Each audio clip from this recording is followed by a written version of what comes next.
Now, first things first, if someone sneaks up on you and punches you, I can't promise that you'll be awake or even alive to apply what you're about to learn in this video. And that's why I want to say now how important being aware of your surroundings really is. You shouldn't ever be in a position where somebody is able to sneak up on you, get the drop on you, and hit you. But we're all human.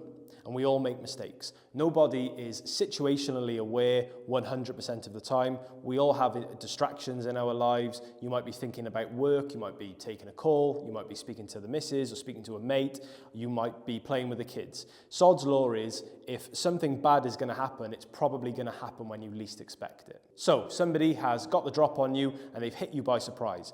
Assuming that you're not knocked out on the ground, how are you going to respond to that? How are you going to defend yourself and get the upper hand, all the while being severely disorientated from being hit? And what if you get hit and you get knocked down to the floor? What are you going to do then? All of these things we're going to look to cover in this video. So, you've been hit. At the very least, if you're still standing, you're going to be stunned, you're going to be disorientated, you're probably not going to know what's going on, and you might not know from what direction the attack has come from. You might even think somebody's thrown something at you. It's going to be really confusing and really shocking to the system. So the universal initial response that you should absolutely do first before anything else is that. Right? Cover yourself up, damage control, prevent any more damage coming to you, because you can guarantee that if you've just been punched, many more punches are probably going to be coming your way and fast. So the very first thing to do is cover yourself, get your chin down, get your elbows nice and high and your hands on your head. So at least if you do get more punches, at least you've got some cover and you're able to defend yourself, stop those punches coming in. That's going to give you some time to orientate yourself, figure out what the hell is going on and figure out what direction the threat is coming from. That's only going to be, a split second. I've explained it in 30 seconds, but in reality, that's a split second of, oh my God, what's happened? Hands have come up. Right. The threat is there. So from here, I've got two options. I've realized the threat's coming from this direction. Okay, I've been hit, I'm a bit stunned.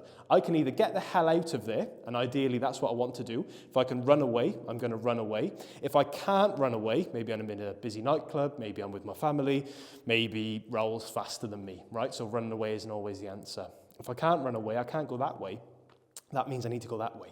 What I don't want to do is stand still. If I'm staying here, I'm in his striking range. So even if I've got a good cover, he only needs to be lucky once, right? And he can keep striking me. So I need to go through, I need to spoil his range, so it's impossible for him to keep throwing clean punches. So once I've took that initial blow, I'm going to close the distance, and I'm going to try and wrap hold of something to try and get a little bit of control.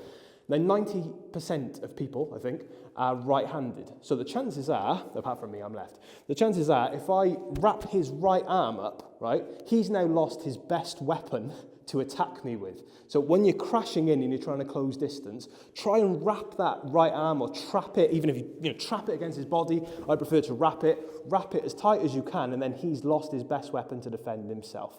So close the distance. Now, from here, I can start thinking about striking back, okay? Now, bearing in mind, I've just been punched. Chances are, if Raoul's hit me by surprise, he's hit me with everything that he's got, right? All his weight behind that punch. So I'm going to be rocked, I'm going to be stunned. My equilibrium is going to be all over the place. So the chances of me being able to throw any kind of technical combinations or do any kind of clever takedown or throw is just basically non-existent, right? So I need to be thinking about what strikes are most natural in this position, almost primal. What can I primally do? What is easy for me to do? Well, in all situations, even if I'm stunned, I can still bite. So I'm going to bite his fucking ear off. I'm going to bite his ear, I'm going to bite his neck, and I bite his face, right? I can bite.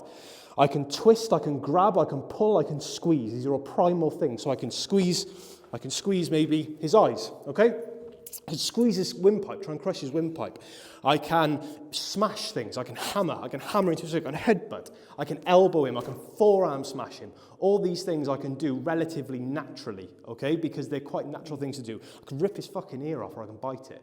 I can do natural primal things. I can rip his nose as well, why not? He's got a big one, just like me. I can rip his fucking nose off as well. So primal, easy things, smashing, twisting, pulling, gouging, ripping, until he's no longer a threat to me. Is this justifiable? Fucking right it is. He's just punched me. So I can do this until he's no longer a threat to me, and then when he gets loose, I'm going to throw him away, and then he can be someone else's problem. So if I've been hit by surprise and I've gone to the ground, right, I'm not going to worry about break falling. Ideally, if I can do anything to cushion my blow, tuck my elbows in, tuck my chin down, great. Chances are I've just been hit and I'm going to fall to the ground however I fall to the ground. If I've been hit in the back of the head, I'm probably going to end up on my face, right?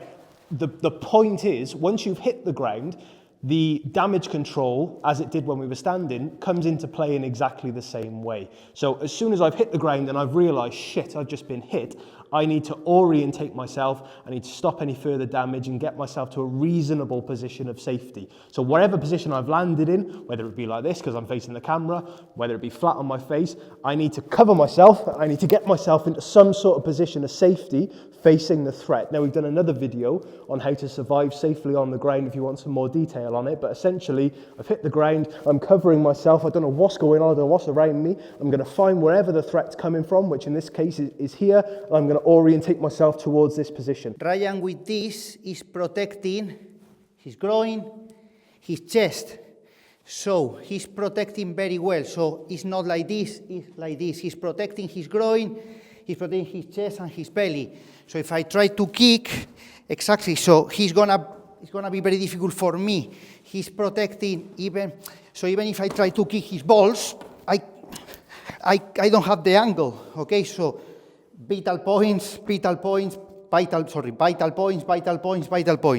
Okay, very important. Then, if I throw something to him, exactly, he's turtling like a turtle. He's a very good protection. With the other leg, he can pivot around to protect. He can swap the legs, okay? Exactly, he needs to pivot to the other side, okay? And again, and then he can kick me, okay? While still, if I throw even if I throw a chair to him, he just, again, like a turtle. It's a great defensive position.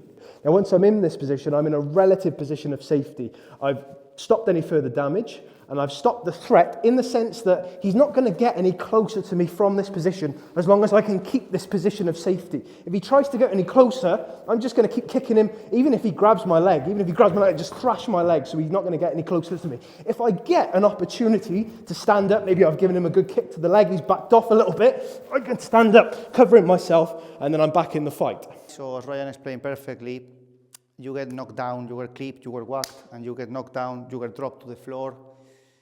Probably you're going to be incapable of doing a proper fall, but still you can try to do something, and that something try not to do flashy things. So you do these things that they do in a lot of martial art. That cool thing, yeah? Did you see any MMA fighter doing that? No. Actually, I don't like that because I come here again a chair, again a wall, again, you know what I mean? If you're in a tatami, that's great. In real life, I don't think it's that great. So in my case, if I get clipped, I'm gonna, on the contrary, I'm gonna try to fall in a very compressed way, okay? Again, so he clips me. I'm gonna try, if there's a chair, I'm gonna try to cover myself against the floor in a very, like Ryan did, you see before. One more time. So, just compress myself. If I'm lucky enough to see that I'm falling into a chair, try punching, I'm gonna, and then I'm here, okay? I don't think, honestly, you're gonna be capable of doing anything else realistically. So look, this is what we would do if we ever got caught off guard and put into that terrible self-defense situation. If you do something differently, please let us know. Please put in the comment section, what would you do? If the thought of getting hit quite rightly scares you and you want to do everything that you can to be able to defend against the punch, even if you haven't quite saw it coming, then you should definitely check out this next video when we look at how to use your natural instincts to speed up your reaction time when defending against a punch. Okay, thanks everyone.